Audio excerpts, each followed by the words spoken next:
Nick is 20, a first-time voter. Westernised, computer literate and upwardly mobile, he represents the new generation of voters emerging in rural Thailand. Not interested in the country's political factions, he says he hopes the election will simply make everyone happy again.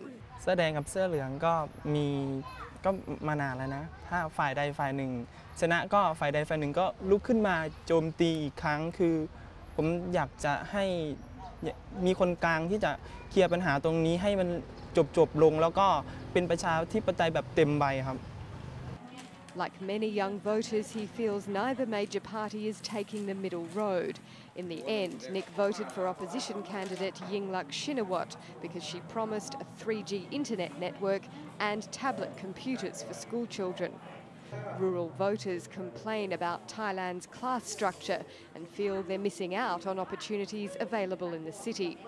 Double standards has become the catch cry of the red shirt movement that formed after the overthrow of former Prime Minister Thaksin Shinawatra in a coup in 2006.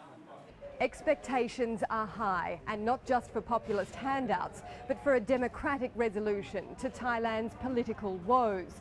The traditional cycle of an election followed by a military coup is unlikely to be tolerated anymore in these politically awakened rural areas.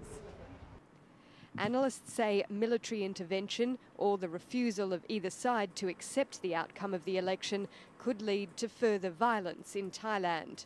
There's been so many times, whether through court decisions or whether through coups, that there seems to have been a thwarting of the popular will.